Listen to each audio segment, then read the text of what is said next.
ಉತ್ತರ ಕರ್ನಾಟಕದ ರಾಣಿ ಯೂಟ್ಯೂಬ್ ಚಾನಲಲ್ಲಿ ಎಲ್ಲರದ್ದು ಸ್ವಾಗತ. ಇಲ್ಲಿ ನೋಡಿ, ಇವತ್ತೇ ನಾನು ಅಕ್ಕಿಯಿಂದ ಒಂದು ತುಂಬಾ ಹೆಲ್ದಿ ಮತ್ತು ಡಿಫ್ರೆಂಟ್ ರೆಸಿಪಿನ ಮಾಡ್ತಾಯಿದ್ದೀನಿ. ತುಂಬಾ ಸಾಫ್ಟಾಗಿರುತ್ತೆ ಹಾಗೂ ಇದನ್ನು ನೀವು ಚಿಕ್ಕ ಮಕ್ಕಳಿಂದ ದೊಡ್ಡವರಿಗೆ ಎಲ್ಲರಿಗೂ ಒಂದು ಹೆಲ್ದಿ ಬ್ರೇಕ್ಫಾಸ್ಟ್ ಅಂದ್ರೂ ನಡೆಯುತ್ತೆ. ನೋಡಿ, ಇಲ್ಲಿ ನಾನು ಅಕ್ಕಿನ ತೊಗೊಂಡಿದ್ದೀನಿ. ಇಲ್ಲಿ ಕೆಂಪು ಅಕ್ಕಿನ ನಾನು ತೊಗೊಂಡಿದ್ದೀನಿ. ನೀವು ಬೇಕಂದರೆ ನಾರ್ಮಲ್ ಡೈಲಿ ಯೂಸಕ್ಕೆ ಯಾವ ಅಕ್ಕಿನ ಬಳಸ್ತೀರಾ ಅದೇ ಅಕ್ಕಿನೂ ತೊಗೋಬೋದು. ಬಟ್ ಆದಷ್ಟು ಇಲ್ಲಿ ನೀವು ಬ್ರೌನ್ ರೈಸು ಅಥವಾ ಈ ಥರ ಕೆಂಪು ಅಕ್ಕಿ ಇರುತ್ತಲ್ಲ, ರಾಜಮುಡಿ ರೈಸ್ ಅಂತೀವಲ್ಲ, ರಾಜಮುಡಿ ಅಕ್ಕಿ, ಅದನ್ನು ಕೂಡ ತೊಗೋಬೋದು. ಇದನ್ನು ನಾನು ಓವರ್ ನೈಟ್ ನೆನೆಸಿಟ್ಟಿದ್ದೆ. ಇಲ್ಲಿ ನೋಡಿ, ಈ ಥರ ಇದು ಅಕ್ಕಿ ನೆನಿಬೇಕು. ಸೊ ಓವರ್ ನೈಟ್ ನೆನೆಸಿದ್ರೆ ಸಾಕು. ಇದೇನು ಫರ್ಮೆಂಟ್ ಮಾಡಬೇಕಂತೇನಿಲ್ಲ, ಬರೀ ಅಕ್ಕಿ ನೆನೆದಿದ್ರೆ ಇವತ್ತಿಂದ ಈ ನಮ್ಮ ರೆಸಿಪಿ ರೆಡಿ ಆಗುತ್ತೆ. ಸೊ ಇವಾಗ ಇದನ್ನು ಒಂದು ಸರ್ತಿ ನೀಟಾಗಿ ಈ ಥರ ತೊಳ್ಕೊಂಡ್ಬಿಟ್ಟು ಇದ್ರೊಳಗಡೆ ನೀರನ್ನು ಚೆಲ್ಕೊಂಡು ಬರೋಣ. ನೋಡಿ, ಇಲ್ಲಿ ಇವಾಗ ಇನ್ನೊಂದು ಸರ್ತಿ ನಾನು ತೊಳ್ಕೊಂಡು ಒಳಗಡೆ ನೀರನ್ನು ತಗೊಂಡು ಬಂದಿದ್ದೀನಿ. ಇವಾಗ ಈ ಅಕ್ಕಿನ ನಾವು ಒಂದು ಮಿಕ್ಸಿ ಜಾರನ್ನು ತಗೊಂಡು ಇದ್ರ ಒಳಗಡೆ ಹಾಕೊಳ್ಳೋಣ.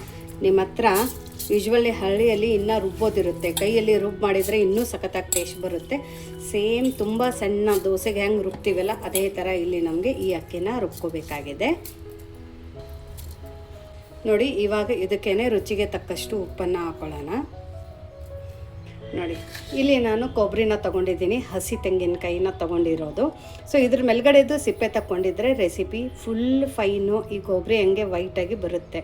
ನಾನಿಲ್ಲೇನು ಮಾಡಿದ್ದೀನಿ ಅಂದರೆ ನಾನು ಮೇಲ್ಗಡೆ ಸಿಪ್ಪೆನ ತಗೊಂಡಿಲ್ಲ. ನೀವು ಬೇಕಂದರೆ ಮೇಲ್ಗಡೆದು ಸಿಪ್ಪೆನ ತಗೋಬೋದು, ಬೇಕಂದರೆ ತುರಿದು ಕೂಡ ಹಾಕೋಬೋದು. ಬಟ್ ಇದೇ ಥರ ನಾನು ಸಣ್ಣದಾಗಿ ಕಟ್ ಮಾಡಿ ಹಾಕೋತಾ ಇದ್ದೀನಿ. ಇಲ್ಲಿ ನಾನು 1 ಕಪ್ ಅಕ್ಕಿಗೆ ಒಂದು ಹಿಡಿ ಆಗೋಷ್ಟೇ ಇಲ್ಲಿ ನಾನು ತೆಂಗಿನಕಾಯಿನ ತೊಗೊಂಡಿರೋದು. ಫ್ರೆಶ್ ತೆಂಗಿನಕಾಯಿನೇ ತೊಗೋಬೇಕು. ಒಣ ಕೊಬ್ಬರಿಯಿಂದ ಈ ರೆಸಿಪಿ ಕರೆಕ್ಟಾಗಿ ಬರೋಂಗಿಲ್ಲ, ಅಥೆಂಟಿಕ್ ಟೇಸ್ಟು ಕೂಡ ಬರೋದಿಲ್ಲ. ಸೊ ಹಾಗಾಗಿ ಇಲ್ಲಿ ನೀವು ಹಸಿ ತೆಂಗಿನಕಾಯಿನೇ ಅಂದರೆ ಫ್ರೆಶ್ ತೆಂಗಿನಕಾಯಿನೇ ಯೂಸ್ ಮಾಡಬೇಕು. ಇವಾಗ ಇದ್ರೊಳಗಡೆ ಒಂದು ಸ್ವಲ್ಪ ನೀರು ಹಾಕ್ಕೊಂಡು ಫೈನ್ ಅಂದರೆ ತುಂಬ ಫೈನಾಗಿ ಎಷ್ಟು ಸಣ್ಣ ರುಬ್ಬೋಕ್ಕಾಗುತ್ತೆ ಅಷ್ಟು ಸಣ್ಣ ನಮಗೆ ಇಲ್ಲಿ ರುಬ್ಕೊಂಡು ಬರಬೇಕಾಗಿದೆ. ಇಲ್ಲಿ ಸಣ್ಣದಾಗಿ ನಾವು ಹಿಟ್ಟನ್ನು ರುಬ್ಕೊಂಡು ಬಂದಿರೋದು. ಎಷ್ಟು ಸಾಧ್ಯ ಅಷ್ಟು ಸಣ್ಣ ಇಲ್ಲಿ ಹಿಟ್ಟನ್ನು ರುಬ್ಬಬೇಕು. ಇಲ್ಲಿ ನೋಡಿ, ಪರ್ಫೆಕ್ಟಾಗಿ ಎಷ್ಟು ಸಣ್ಣ ರುಬ್ಬಿದ್ದೀವಿ ನೋಡಿ. ಏನು ಕೈಗೆ ಹಿಂಗೆ ತರಿ ಹತ್ತಾ ಇಲ್ಲ, ಅಷ್ಟು ಚೆನ್ನಾಗಿ ಕೊಬ್ಬರಿನೂ ಸಣ್ಣ ಆಗಿದೆ ಮತ್ತು ಅಕ್ಕಿ ಕೂಡ ಸಣ್ಣ ಆಗಿದೆ. ಅಕ್ಕಿನ ನಾವು ಓವರ್ ನೈಟ್ ನೆನೆಸ್ಬೇಕು. ಯಾಕಂದರೆ ಇದು ರಾಜಮುಡಿ ರೈಸ್ ಇರೋದ್ರಿಂದ ಸ್ವಲ್ಪ ಸಣ್ಣ ಆಗೋಕ್ಕೆ ಟೈಮ್ ತೊಗೊಳುತ್ತೆ. ಸೊ ನೀವು ಬೇಕಂದರೆ ಒಂದು 4 to 5 hours ನೆನೆಸೂ ಕೂಡ ಈ ರೆಸಿಪಿನ ಮಾಡ್ಕೋಬೋದು. ಬಟ್ ಆದಷ್ಟು ಒಂದು 7 to 8 hours ನೆನೆದ್ರೆ ಚೆನ್ನಾಗಿ ರುಬ್ಬುತ್ತೆ ಅಂತೇಳ್ಬಿಟ್ಟು, ಮತ್ತು ಫ್ಲೇವರ್ ಮಾತ್ರ ಸಖತ್ತಾಗಿ ಬರುತ್ತೆ. ಹಾಗಾಗಿ ಒಂದು ಮಿನಿಮಮ್ 7 to 8 hours ನೀವು ಇಲ್ಲಿ ಅಕ್ಕಿನ ನೆನೆಸಿ. ಪರ್ಫೆಕ್ಟಾಗಿ ರುಬ್ಬಾಗಿದೆ. ಇವಾಗ ಒಂದು ಬಾಣಲಿ ಒಳಗಡೆ ಹಾಕ್ಕೊಳ್ಳೋಣ. ರುಬ್ಬಬೇಕಾದ್ರೆ ನೀರು ಜಾಸ್ತಿ ಆದ್ರೂ ಪರವಾಗಿಲ್ಲ. ಅದೇ ಮಿಕ್ಸಿ ಜಾರಕ್ಕೆ ನೀರನ್ನು ಹಾಕ್ಕೊಳ್ಳೋಣ.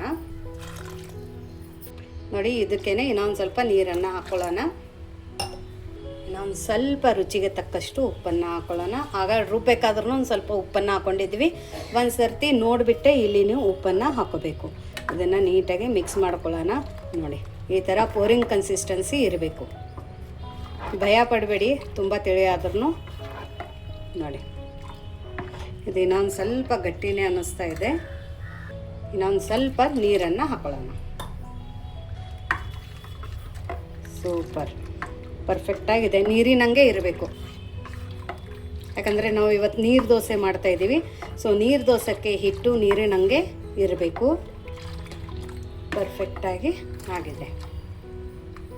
ಇಲ್ಲೊಂದು ಮಿಕ್ಸರ್ ಜಾರಲ್ಲಿ ಕೊಬ್ಬರಿನ ಹಾಕೊಳ್ಳೋಣ, ಹಸಿ ತೆಂಗಿನಕಾಯಿ, ಅದರ ಜೊತೆ 1/4 ಕಪ್ಪದಷ್ಟು ಹುರ್ಗಡ್ಲೆನ ಹಾಕೊಳ್ಳೋಣ. ಸ್ವಲ್ಪ ಬೆಳ್ಳುಳ್ಳಿ ಹಾಕೊಳ್ಳೋಣ. ಬೆಳ್ಳುಳ್ಳಿ ಸ್ಕಿಪ್ಪು ಕೂಡ ಮಾಡ್ಬೋದು. ಹುರಿದಿರೋದು ಕಡಲೆ ಬೀಜ, ರುಚಿಗೆ ತಕ್ಕಷ್ಟು ಉಪ್ಪು ಕೂಡ ಹಾಕೊಳ್ಳೋಣ. ಇವಾಗ ನೀರು ಹಾಕದೆ ಇದನ್ನು ನಾವು ರುಬ್ಕೊಂಡು ಬರಬೇಕು. ನೋಡಿ, ಈ ಥರ ನೀರು ಹಾಕದೆ ರುಬ್ಕೊಂಡು ಬಂದ ನಂತರ ಖಾರಕ್ಕೆ ನಿಮ್ಗೆ ಎಷ್ಟು ಬೇಕು ಅಷ್ಟು ಹಸಿ ಮೆಣಸಿನ್ಕಾಯಿನ ಹಾಕ್ಕೊಳ್ಳಿ. ಅದರ ಜೊತೆ ಒಂದು ಸ್ವಲ್ಪ ಕೊತ್ತಂಬರಿ ಸೊಪ್ಪನ್ನು ಹಾಕೊಳ್ಳೋಣ. ಸ್ವಲ್ಪ ನೀರನ್ನು ಹಾಕ್ಕೊಂಡು ನುಣ್ಣಗೆ ಇದನ್ನು ನಾವು ಚಟ್ನಿನ ರುಬ್ಕೊಂಡು ಬರೋಣ. ನೀರನ್ನು ನೀವು ಹೆಚ್ಚು ಕಡಿಮೆ ಹಾಕೋಬೋದು.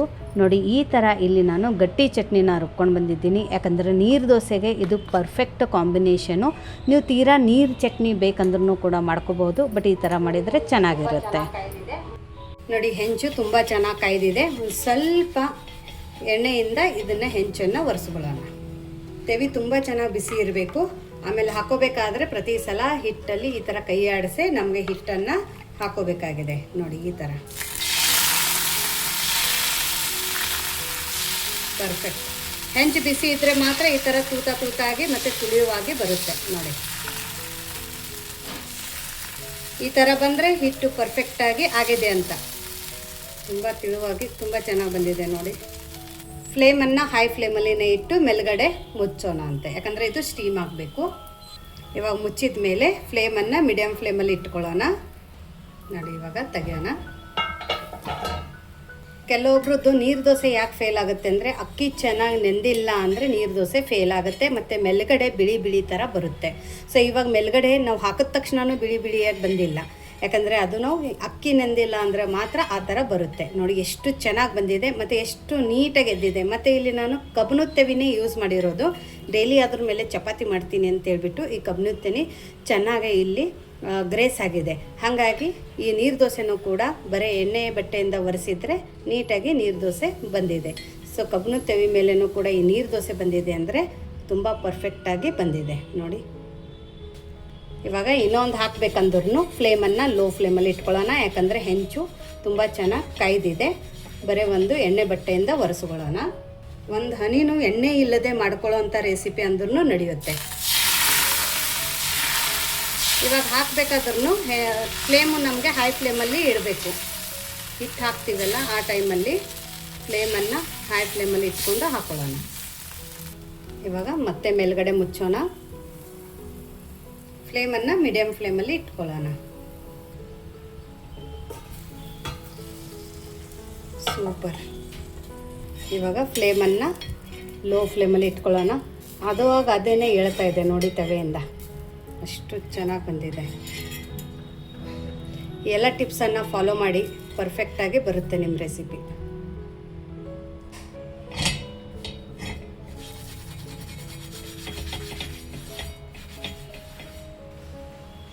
ನೋಡಿ, ನಾನು ಪ್ರತಿ ಸಲ ಇದೇ ಥರ ಹಿಟ್ಟಲ್ಲಿ ಕೈ ಆಡಿಸೇನೆ ಹಾಕೋಬೇಕು, ಇಲ್ಲಾಂದರೆ ಕೆಳಗಡೆ ಗಟ್ಟಿ ಉಳಿಯುತ್ತೆ, ಮೇಲ್ಗಡೆ ನೀರಿನ ಥರ ಆಗಿರುತ್ತೆ.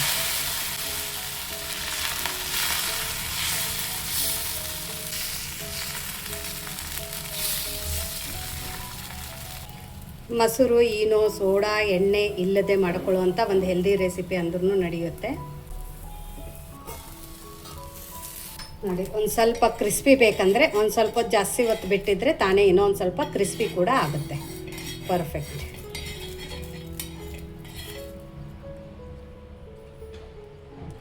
ನೋಡಿ, ಬಿಸಿ ಬಿಸಿ ನೀರು ದೋಸೆ ರೆಡಿಯಾಗಿದೆ.